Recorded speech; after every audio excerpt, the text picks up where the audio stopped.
तो भाई तुम्हारे बोर्ड एग्जाम 2026 को लेकर के सीबीएसई ने एक बार फिर से एक नया सर्कुलर जारी कर दिया है। और मैं यहां पे बता दूं कि ये सर्कुलर तो है हालांकि 2-3 पन्नों का, लेकिन इसमें से पॉइंट नंबर 4, 10, 11, 12, 13 ये जो पॉइंट्स हैं ये सबसे खतरनाक है। मैं ऑफिशियल सर्कुलर तुमको दिखाने वाला हूं बिना देरी किए हुए, लेकिन मैं चाहता हूं कि यार ये जो जैसे मैंने कहा 3-3 पन्नों का है, बहुत सारे लोग तुम्हें हवा में पार करते हुए पार कर देंगे, लेकिन यहां पे जो मैं भी बताऊंगा उसको तुम्हें गौर से सुनना है। और वो मैं इसलिए भी कह सकता हूं क्योंकि यार मैं खुद तुम्हारे बोर्ड एग्जाम सेंटर्स में मैं खुद एज एन एग्जामिनर जाता हूं, तो भाई मैं तुम्हें बहुत ज्यादा बेटर तरीके से बता सकता हूं कि तुम्हें कहां फोकस रखना चाहिए। तो पहले हम चलते हैं सीबीएसई की ऑफिशियल वेबसाइट पे, और यहां तुम देख सकते हो कि एक important circular red mark board के अंदर में यहां पे आ रहा है। और ये सर्कुलर क्या है, ये देखो, ये है सर्कुलर। और हालांकि ये सर्कुलर जारी किया गया था 1 जनवरी को ही, जब तुम शायद पिकनिक बना रहे थे, लेकिन सीबीएसई कई बार अपने सर्कुलर्स को अपने ऑफिशियल वेबसाइट पे देर से डालती है, तो ये अभी कुछ देरी पहले ही ये आया है। लेकिन जैसे मैंने कहा 2-2, 3-3 पन्नों का 8 पन्नों का ये सर्कुलर है। लेकिन ये 8 पन्नों के सर्कुलर में मैं जो तुम्हें बता रहा हूं सिर्फ उसको ध्यान देना है, बाद बाकी और कुछ नहीं भी दोगे तो चलेगा, ठीक है। तो वीडियो को जल्दी से लाइक करो, चैनल में पहली बार आए हो तो सब्सक्राइब करो, अपना नाम अपना क्लास कमेंट सेक्शन में जरूर लिखना, और मुझे यह बताना कि तुम्हारी तैयारी भाई साहब कैसे चल रही है।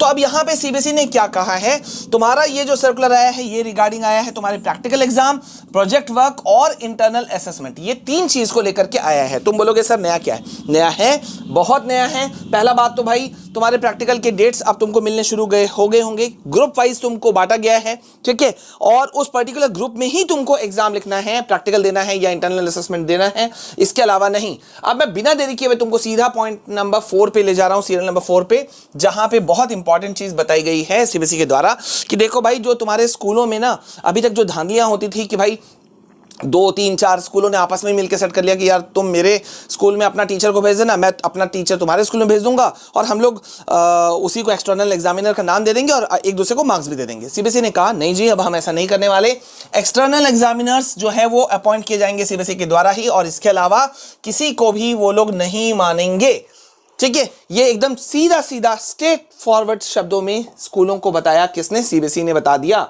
ठीक है।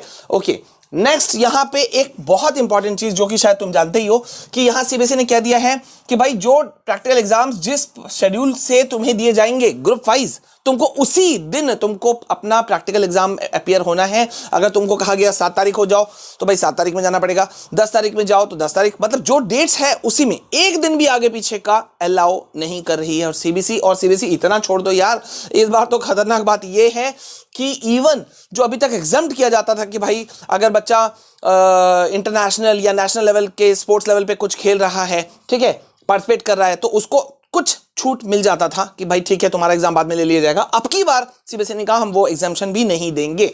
तो भाई साहब क्या मतलब हुआ? वो बच्चा अगर मान लीजिए कोई अपीयर हो रहा है तो उसके साथ क्या होगा? वो उसे ऑब्वियसली बात है अपनी पढ़ाई तो छोड़ नहीं सकता, तो उसे वो चीज छोड़ना पड़ेगा। खैर यहां पर अब हम आ जाते हैं, क्या चीज है नेक्स्ट है कि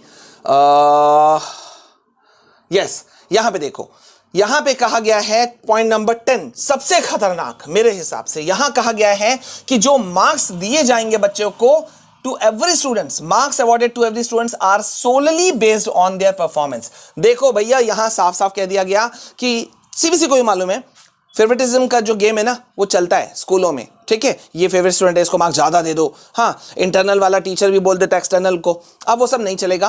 पहला एक टीचर खुद का होगा स्कूल का, उसको इंटरनल एग्जामिनर कहा जाएगा, और एक बाहर से आएगा जो सीबीएसई अपॉइंट करेगी। दोनों का व्यूज मिलना चाहिए और दोनों अपने सामने में मार्क्स अपलोड करवाएंगे उसी दिन। मतलब आज तुम्हारा प्रैक्टिकल खत्म हुआ तो आज का आज ही सेम डे में वो मार्क्स सीबीएसई की ऑफिशियल वेबसाइट पे अपलोड करवाना कंफर्म, मतलब कंपलसरी कर दिया गया है। और कह दिया गया है कि भाई हर स्टूडेंट के परफॉर्मेंस के बेसिस पे ही उनको मार्क्स दिए जाएं, ठीक है। ओके, देन यहां पे क्या कहा गया है कि पॉइंट नंबर 10 को देखो कि साफ साफ जो मैंने बताया ना, no students participating in sports and national international level will be given exemption, कोई एग्जाम्पशन नहीं मिलेगा, और and no separate examination will be conducted और अरेंज्ड फॉर देम, कोई अलग से अरेंजमेंट उनके लिए नहीं किया हो जाएगा, ठीक है। ओके, अब यहां पे एक चीज क्या कहा जा रहा है कि सीबीएसई भी जानती है, देखो पॉइंट नंबर 13 में क्या कह रही है सीबीएसई कि schools are not authorized to make alternate arrangement of external examiner, ठीक है। बोल रही है सीबीएसई कि भाई लोकल लेवल पर बहुत सारे स्कूल्स अपना कर देते हैं, गलत है, वो नहीं किया जा सकता। और पॉइंट नंबर 14 में भी यही चीज सीबीएसई ने कहा है कि if it is found that school has conducted practical by using some other external examiner not appointed by the CBSE, the assessment will be treated as null and void, बेकार साबित हो जाएगा।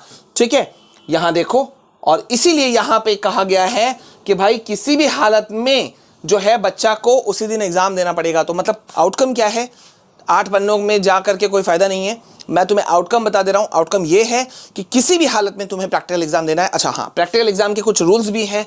तुम्हें अपने प्रैक्टिकल कॉपी, ठीक है, sorry या तुम्हारे जो अपने प्रैक्टिकल कॉपीज है ना, उसको तुम्हें अच्छे से बनाना है। बना चुके होगे आई होप, अब क्या बनाओगे। और सबसे इंपॉर्टेंट बात ये कि वो कॉपीज चेक्ड होने चाहिए। ठीक है, चेक्ड होने चाहिए अच्छे से, उसके अंदर में जो भी तुमने डेटा दिया है, ठीक है, जो भी तुम्हारे कैलकुलेशंस हैं वो सब कुछ वहाँ होने चाहिए, सही ढंग से अपडेटेड होने चाहिए। ठीक है, साइंड होना चाहिए। ठीक है, और जो वाइवा होगा उसके अंदर में तुम्हें अपने कॉन्फिडेंट वे में जवाब देना है। ठीक है, ना कि ओवर कॉन्फिडेंट में हो करके। तो एकदम रिलैक्स रहो। प्रैक्टिकल एग्जाम, इंटरनल एग्जाम, ये सब कोई बहुत बड़ा हवा नहीं है। और वैसे मैं बता दूं, प्रैक्टिकल एग्जाम का हवा वैसे 12th वालों के लिए है, 10th वालों के लिए बहुत कम है। लेकिन हाँ, इंटरनल एग्जाम, इंटरनल असेसमेंट उनके लिए बहुत इंपॉर्टेंट है। तो स्टे काम, शांत रहो, अच्छे से दो, लेकिन गैप मत करना। बहुत सारे बच्चे बोलने के बावजूद भी हर साल मुझे बोलते हैं सर छूट गया था, ये कारण था, वो कारण था। कोई काम रहे, कोई कारण रहे, बीमार रहो, कुछ रहो, मत छोड़ना। छोड़ दोगे तो फंस जाओगे, और खास तौर पे 12th में हो तो तुम्हारा मतलब पास नहीं कर पाओगे, ये मेरी गारंटी है, मैं बता दे रहा हूं तुम्हें। ठीक है, क्योंकि मैं खुद भाई तुम्हारे बोर्ड एग्जाम्स में जाता हूं, कॉपीज चेक करता हूं, तो I know that these kind of things. ठीक है, तो चलो मिलते हैं नेक्स्ट वीडियो में। प्लीज वीडियो को ज्यादा से ज्यादा लाइक कर देना, शेयर करना, एंड यस, अब मैं वापस आ चुका हूं तो धमाल मचाएंगे। ठीक है, मिलते हैं नेक्स्ट वीडियो में, तब तक के लिए जय हिंद, वंदे मातरम।